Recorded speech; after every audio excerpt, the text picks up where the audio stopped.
आप देख रहे हैं आपका हमारा अपना रिएक्शन यूट्यूब चैनल चैनल को लाइक शेयर जरूर कर दें। चलते हैं आज की वीडियो स्टार्ट करें। अपोजिशन रोर्स इन मालदीव्स मुइज़ो फेसेस, ये भी बड़ी ही कड़ाकेदार वीडियो आ गई कि पंगा लेना मोहम्मद मुइज़ो को इंडिया से महंगा पड़ेगा, ये तो कहा था और ये नजर भी आ रहा है। ये वीडियो देखते हैं, मेरे साथ वीडियो है, फिर इस पर मजीद बातचीत करते हैं। जय हिंद दोस्तों, मैं हूं मेजर गौरव और आप देख रहे हैं मेजरली राइट। दोस्तों मालदीव्स में ना कुछ तो बड़ा हो गया, किसी ने बहुत बड़ा गेम कर दिया, वहां पे कुछ खेला हो गया मालदीव्स में। एक तो लड़ाई झगड़ा जो हमने कल कवर करके आपको दिखाया भी था, आपने देखा होगा। और ये थोड़ा सा सीरियस टॉपिक क्यों है मैं आपको बताता हूं कि मालदीव्स में अब एक पावर स्ट्रगल चल रहा है। अब एक जिसको कहते हैं वर्चस्व की लड़ाई चल रही है मालदीव्स में। एक तरफ मोहम्मद मुइज़ो और दूसरी तरफ ऑपोजिशन वाले। मोहम्मद मुइज़ो वही है जिसको चीन ने चटनी चटाई थी, ठीक है, समझ गए आप। चीन ने उसको चटनी चटाई, ये पागल हो गया और ये गया पहले तुर्की। जैसे ये राष्ट्रपति बना ना मालदीव्स का, सबसे पहले गया ये तुर्की, फिर उसके बाद गया ये चीन। चीन ने उसको हवा भर दी वहां पर। चीन ने हवा भर भर के ऐसा कर दिया कि फूल के गुप्पा हो गया। जैसे ये वापस आया, ये तो फूल के हो गया गुप्पा। इसके चीफ ऑफ स्टाफ यानी कि इसका जो मेन स्टाफ ऑफिसर है, उसने प्रेस कॉन्फ्रेंस कर दी वहां पे। प्रेस कॉन्फ्रेंस करने के बाद दोस्तों ये बोल दिया कि जो भारतीय सेना के लोग वहां पे हैं, 77-80 कुछ लोग हैं, वो 15 मार्च तक यहां से निकल जाएं। यहां तक सीन आपको पता है। अच्छा दोस्तों, जब इनके 3 मंत्रियों ने मोदी जी के खिलाफ बकवास करी थी तो इनके एम्बेसडर को बुलाया भारत में। 3.5-4 मिनट रहा वो मिनिस्ट्री ऑफ फॉरेन अफेयर्स में। वो 3.5-4 मिनट से ज्यादा नहीं रहा, उसको वहां बुलाया, बोला बैठ, सुन, उठ, भाग। ना पानी पूछा, ना चाय, ना बिस्किट, कुछ नहीं, कह तू जा बस। वो बेचारा जलील होकर वापस आ गया। अब क्या हुआ कि आपको पता है मालदीव्स ने तीनों जो मंत्री बकवास कर रहे थे उनको सस्पेंड कर दिया वगैरह वगैरह। अब क्या हुआ है कि चाइना ने फिर से फूंक दी। चाइना ने फूंक दी कि तुम कुछ करो। अब वहां पे एक प्रस्ताव ला रहे हैं ऑपोजिशन वाले। और प्रस्ताव क्या है? प्रस्ताव है इंपीचमेंट का, यानी कि मोहम्मद मुइज़ो को फड़का दो, निकाल दो। वो वाला फड़का दो नहीं जो मैं बोलता हूं, वो वाला नहीं, उसकी अभी तक नौबत नहीं आई, वो जब होगा तब होगा। लेकिन अभी मोहम्मद मुइज़ो को बोला कि इसको निकालो। अब प्रेसिडेंट है, जाहिर सी बात है इंपीच होगा। इंपीच कैसे होगा? 2/3 मेजॉरिटी चाहिए मालदीव्स की पार्लियामेंट में। 2/3 मेजॉरिटी अगर मिल गई तो इसको फड़का देंगे। अब मैं आपको यह बताता हूं कि कितनी सीटें हैं। अब मैं आपको बताऊंगा ऑपोजिशन के पास कितनी सीटें हैं, इसके पास कितनी सीटें, मोहम्मद मुइज़ो के पास, और आगे क्या होने वाला है। बड़ा इंटरेस्टिंग है क्योंकि ये जो गेम है ना, ये एक्चुअली मालदीव्स का ही नहीं है। ये लड़ाई हो रही है भारत और चीन की। जो गलवान में लड़ाई हुई थी भारत और चीन की, आपको याद होगा, जो गलवान की लड़ाई, वो गलवान की लड़ाई नेपाल चली गई। समझिए परिपेक्ष, कॉन्टेक्स्ट। वो गलवान की लड़ाई नेपाल पहुंच गई, वो गलवान की लड़ाई श्रीलंका पहुंच गई, वो गलवान की लड़ाई पहुंच गई मालदीव्स। वो गलवान की लड़ाई हर जगह घूम रही है। ये डिप्लोमेटिक गलवान हो रहे हैं। और I mean all bets are off, जिसको कहता है ना, बेर नकल फाइट है ये इंडिया और चाइना के बीच में। बेर नकल फाइट। बेर नकल फाइट का भी कॉन्सेप्ट मैं आपको समझा दूं दोस्तों। जब आप बॉक्सिंग करते हैं ना, आपने बॉक्सिंग करी तो आपके बॉक्सिंग ग्लव्स होते हैं, तो बॉक्सिंग ग्लव से उतना डैमेज, जब आप बॉक्सिंग ग्लव निकाल देते हैं और फिर आप बेर नकल से आप फाइट करते हैं, उसमें चोट बहुत ज्यादा लगती है। ये जो लड़ाई है भारत और चीन के बीच में, बेर नकल फाइट है। अब मैं आपको बताता हूं सीटें कितनी हैं, फिर मैं आपको एनालाइज करके बताऊंगा स्टोरी क्या है। दोस्तों जो टोटल सीट्स हैं मालदीवियन पार्लियामेंट में, वो हैं 80 सीट्स हैं वहां पे। एक प्रेसिडेंट को फेंकने के लिए बाहर, इंपीच करने के लिए चाहिए आपको 53 सीट्स, यानी कि 53 वोट्स मान लीजिए। आपको 53 वोट चाहिए उसको निकालने के लिए। टोटल 87 है, आपको 53 चाहिए। जो मालदीवियन डेमोक्रेटिक पार्टी है जो कि ऑपोजिशन में है, और द डेमोक्रेट जो कि ऑपोजिशन में है, उन दोनों को मिला के इनके पास है 56 सीटें, यानी कि 3 सीटें ज्यादा हैं जितनी रिक्वायरमेंट है। गेम समझ रहे हैं आप? 87 सीट्स टोटल पार्लियामेंट में इनकी 87 सीट्स हैं, नंबर 1। नंबर 2, प्रेसिडेंट को हटाने के लिए, जो सिटिंग प्रेसिडेंट है उसको निकालने के लिए चाहिए आपको 53 वोट्स, यानी कि 87 में से अगर 53 लोग ये बोले कि निकलो बाहर, तो वो निकल जाएगा बाहर। 53 इन लोगों के पास, जो ऑपोजिशन वाले जो निकालना चाहते हैं उसको बाहर, उनके पास हैं 56 वोट, और 56 के 56 कह रहे हैं इसको निकालो। जो मोहम्मद मुइज़ू है, मोहम्मद मुइज़ू के पास हैं टोटल 19 वोट। अब ये 19 वोट में जब ये बना, देखिए ना चक्कर क्या हो गया कि जब इसको बनना था तो इसको और लोगों का साथ चाहिए था, तब इसने साथ ले लिया और साथ लेके ये बन गया राष्ट्रपति। इसको पूर्ण बहुमत नहीं मिला था, इसके पास पूर्ण बहुमत। अगर तुम्हारे पास पूर्ण बहुमत नहीं है, फिर तुम क्यों चौधरी बन रहे हो? फिर तुम क्यों चौधरी बन रहे हो? तुम क्यों परेशान कर रहे हो? जो आपका करंट स्ट्रक्चर है उसको क्यों हिलाने की कोशिश कर रहे हो? क्योंकि तुम्हें चीन ने पैसे दे दिए। दोस्तों, बीच में मालदीव्स की इकोनॉमी हो गई है डैमेज बहुत ज्यादा। कैसे हुई है डैमेज? इंडिया जो नंबर 1 टूरिस्ट भेजता था, इंडिया ड्रॉप कर गया नंबर 5 पे, और वो भी जो पुराने तराने जिनको ऑलरेडी बुकिंग थी, नहीं कैंसिल हो पाई लास्ट मिनट पे, वो अभी इंडिया पता नहीं टॉप 10 में भी रहेगा कि नहीं रहेगा 1 महीने के अंदर, क्योंकि इंडियंस ने फैसला कर दिया कि मालदीव्स नहीं जाना है। और मैं आपको बता रहा हूं, जो सेलिब्रिटी अगर गलती से मालदीव्स चला गया, अगर ये गलती से चला गया, कोई बॉलीवुड का बेताज बादशाह जो अपने आप को कोई भी हो, XYZ, जो ये नए नए लड़के लड़कियां, बड़ा इनको शौक है ना वहां पे जाके मालदीव्स में, इंस्टाग्राम, इनकी लंका लग जाएगी अगर ये मालदीव्स पहुंच गए तो। मालदीव्स के खिलाफ इतना गुस्सा है भारत में। तो भारत नंबर 1 पे था, मालदीव्स में जो भेजते हैं पर्यटक, उसमें आ गया नंबर 5, और लोगों का कहना है कि 8 to 10 पे भारत आ जाएगा, और इसकी रैंकिंग अभी भारत की फॉल होनी है उन लोगों में से जो मालदीव्स में पर्यटक भेजते हैं, टूरिस्ट भेजते हैं, राइट। अब ये जो भारत और चीन की लड़ाई है दोस्तों, ये अलग अलग जगह अलग अलग प्रकार से हमें दिखती है। भारत और चीन की लड़ाई, ये भारत और चीन की लड़ाई जो लाइन ऑफ एक्चुअल कंट्रोल पे है, 3,500 किलोमीटर से ज्यादा की है हमारी लाइन ऑफ एक्चुअल कंट्रोल जो चाइना के साथ है। उधर तो एक लड़ाई है, वो तो फिजिकल लड़ाई है, लेकिन उतनी ही भयानक एक और लड़ाई चल रही है डिप्लोमेसी की। दोस्तों, आपको सुन के हैरानी होगी, पर जो जियोपॉलिटिक्स फॉलो करते हैं, जो national security foreign affairs follow करते हैं, उनके लिए सरप्राइजिंग बात नहीं है। यह लड़ाई अफ्रीका में चल रही है।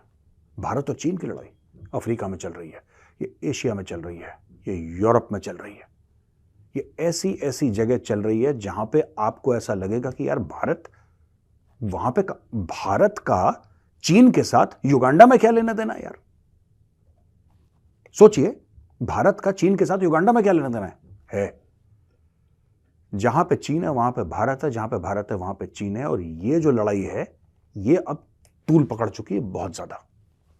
दोस्तों, मैं अलग से एक वीडियो बनाऊंगा और आजकल में ही उसको बना के रिलीज करूंगा कि भारत किस तरीके से नेट सिक्योरिटी प्रोवाइडर बन रहा है इस एरिया का, और चीन को यह काम करना चाहिए था। चीन यह काम नहीं कर पा रहा है। चीन इनफैक्ट कोई भी काम नहीं कर पा रहा है। अब मैं आपको 1-2 बातें समझाता हूं। नेपाल में, राइट दोस्तों, नेपाल में क्या हुआ कि नेपाल में पहले वो कम्युनिस्ट आए और वो चाइनीज सपोर्ट से आए। केपी शर्मा ओली का आपने नाम सुना ही होगा। केपी शर्मा ओली को हैंडल करने वाली थी चाइनीज एम्बेसडर, एक लेडी एम्बेसडर थी, वो उसकी हैंडलर थी। हैंडलर कौन होता है? इंटेलिजेंस एजेंसीज में बोला जाता है हैंडलर जब कोई जासूस होता है, जब कोई काम करता है तो उसको मैनेज करने वाला एक बंदा होता है ऊपर उसके बैठे, वो उसको कहता है कि तू ये कर, अच्छा ये कर, और वो जब काम कर लेता है तो अपने हैंडलर को रिपोर्ट करता है कि हाँ जी मैंने वो काम कर लिया। केपी शर्मा ओली एक प्यादा था, और वो जो लेडी एम्बेसडर थी काठमांडू में, चाइनीज बैठी हुई लेडी थी, वो थी उसकी हैंडलर। वो हैंडल करती थी, वो बताती थी तुम्हें ये करो, यानी कि उसकी बॉस लगा लो। आप ये मान लो कि केपी शर्मा ओली की बॉस थी वो lady. That Chinese lady was controlling everything. अब हुआ ये कि वहां पे धीरे धीरे, देखिए है तो हिंदू राष्ट्र, और एक जमाने में पूरी दुनिया का अकेला हिंदू राष्ट्र नेपाल हुआ करता था। फिर बाद में नेपाल ने बोला सेक्युलर। अब फिर से धीरे धीरे नेपाल के अंदर लोग सड़क में आने लगे, सड़क पर लोग उतर गए, और सड़क पर लोग उतरने के बाद, सड़क पे जब लोग उतर गए तो उतरने के बाद तो क्या डिमांड कर रहे हैं? कह रहे हैं राजशाही वापस लाओ, राजशाही वापस लाओ, यानी कि हमें ये डेमोक्रेसी नहीं चाहिए, हमें राजा का कानून चाहिए, हमारा राजा वापस लाओ। नेपाली लोग अपने राजा को भगवान विष्णु का अवतार मानते हैं। अब चाइनीज को ये कॉन्सेप्ट ही समझ में नहीं आ रहा कि विष्णु भगवान का अवतार, और ये क्यों चाइनीज को नहीं समझ में आता, क्योंकि culturally they are not attuned. अब वहां पर वो हो रहा है नेपाल में। नेपाल में अब ग्राउंड लेवल पे धीरे धीरे पूरा नेपाल वापस हिंदुत्व की ओर जा रहा है। कहां से सपोर्ट मिल रहा है नेपाल को? जो भारत में लोग हैं, जो हिंदुत्ववादी हैं भारत के, वो नेपाल को सपोर्ट कर रहे हैं और नेपाल भारत को सपोर्ट कर रहा है। और सिंपल सी बात है, मैं नेपालियों से मिल चुका हूं जो इस काम में इन्वॉल्व हैं, राइट? और बड़े पढ़े लिखे लोग हैं, ऐसा नहीं कि सड़क पे नहीं, पढ़े लिखे लोग, प्रोफेसर्स, डॉक्टर्स, वो इसमें इन्वॉल्व हैं और वो कहते हैं कि हमारा भारत पे अधिकार है और भारत का हम पे अधिकार है। और वो लोग बार बार ये कहते हैं कि सीता मां जनकपुर की है और जनकपुर नेपाल में है। नेपाल क्या है? नेपाल दो चीजों के लिए हिंदुओं के दिल में नेपाल बसता है। पहली चीज जनकपुर, दूसरा पशुपतिनाथ जी का मंदिर है वहां पे, भोले शंकर का वास है वहां पे। चाइना को ये सब डील करना समझ में नहीं आ रहा, चाइना को किसके साथ डील कैसे करें? चाइनीज आर कंफ्यूज्ड इन नेपाल। ठीक है, अब म्यांमार में जो बुद्धिस्ट हैं वो बहुत एग्रेसिव हो गए, बहुत ज्यादा। जो बुद्धिस्ट मंक्स हैं वो बहुत ज्यादा एग्रेसिव हो गए, वो कंट्रोल में नहीं आ रहे। और चाइना पूरी कोशिश कर रहा है कि इसको पैसा खिलाओ, ये करो, ऐसे करो, पर उनको समझ में नहीं आ रहा। देखिए, जिस सोसाइटी में धर्म की जगह नहीं होती, जैसे चाइना है, वहां पे धर्म का स्पेस बहुत कम है, बहुत कम है। जिस सोसाइटी में धर्म की जगह नहीं होती, वहां पे अगर आप धर्म डाल दो बीच में, तो उनको समझ में नहीं आता डील कैसे करना है। भारत में आप धर्म डाल दो, हमें पता है डील कैसे करना है, चाइनीज को नहीं पता, क्योंकि कॉन्स्टिट्यूशनली दे आर एथीस्ट्स, सेक्युलर नहीं है वो एथीस्ट है। अब श्रीलंका की बात कर लेते हैं। अगर हम श्रीलंका की बात करें तो श्रीलंका ने चाइनीज जो वेसल थी, जो चाइनीज स्पाई वेसल थी, सर्वे कह रहे हैं चाइनीज, मैं तो स्पाई बोलूंगा, थी वो स्पाई वेसल ही है वो जो आ रही है, श्रीलंका ने मना कर दिया।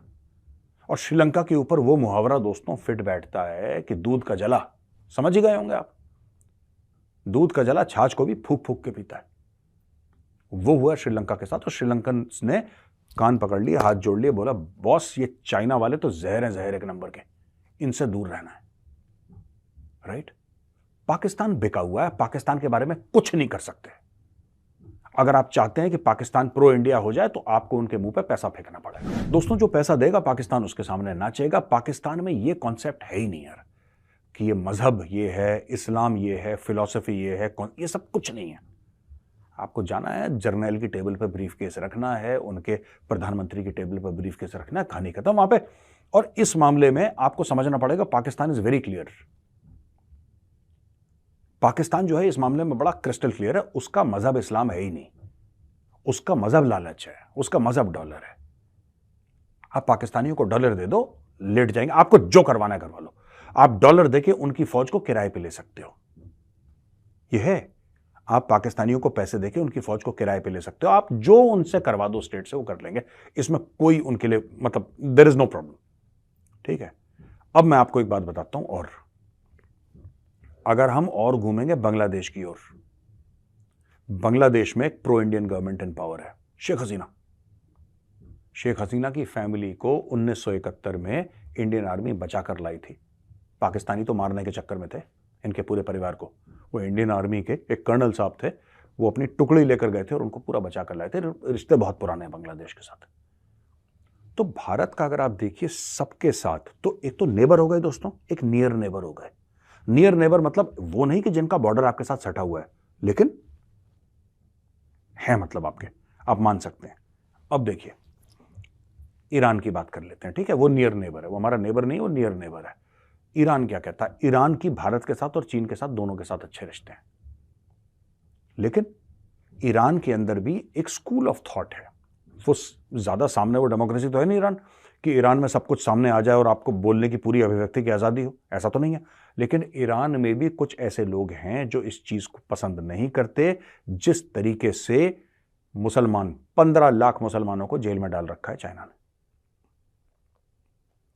दोस्तों, ये मैं आपको बताना चाहता हूं कि किस तरीके से इन्फ्लुएंस करा जाता है। जो पूरा मॉलडीव्स का मामला है ना, ये पता नहीं ऊंट किस करवट लेटेगा, लेकिन मैं आपको बताता हूं कि this is not with in the realm of impossibility, rather it is with in the realm of possibility कि मोहम्मद मुइजू को ये लोग फड़का दें, मतलब कि रफा दफा करें उसको।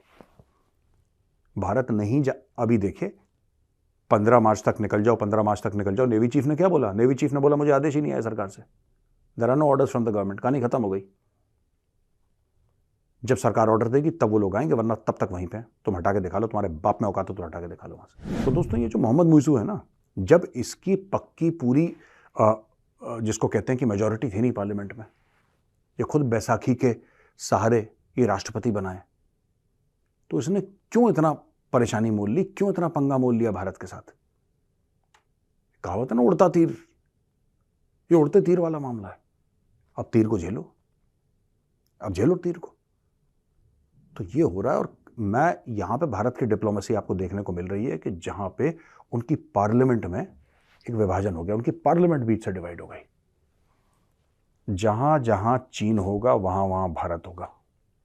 ये लड़ाई दुनिया भर की, मैं बता रहा हूं आपको दोस्तों, एक आखिरी बात आपको बता दूं, अमेरिका है, मुझे नहीं लगता कि आज से 20-25 साल के बाद अमेरिका वो सुपर पावर रहेगा जो आज की तारीख में अमेरिका है। ये जो लंबी लड़ाई चलेगी ना दोस्तों, ये चलेगी भारत और चीन के बीच में।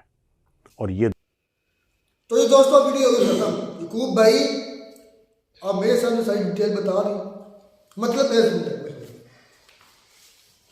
टोटल जितनी सीट्स चाहिए ना, असल अपनी जो सीट्स है ना मोहम्मद मुइज़ू के पास, वो 19 है जो उसकी अपनी पार्टी की है। उसे इधर पकड़ कर मतलब बनाई। इसका मतलब उसकी जो गवर्नमेंट है वो कमजोर है, उसकी कोई पावरफुल गवर्नमेंट नहीं है। अच्छा, उसको गिराना किसने फिर? अपोजिशन है जो बाकी पार्टी तो कह नहीं रहा कि उनके पास भी। तेरे कहने का मतलब ये ऑपोजिशन फिर इंडिया की बात माने? नहीं, मेरी बात इंडिया के साथ चले जाए। मेरी बात सुन ले, बोले 80 सीट टोटल है ना उनकी पार्लियामेंट की, मुझे सब पता है। अच्छा, 53 चाहिए। उनके अलावा मुइज़ू की जो अपनी पार्टी की सीट्स हैं वो बता रहे हैं 19 है।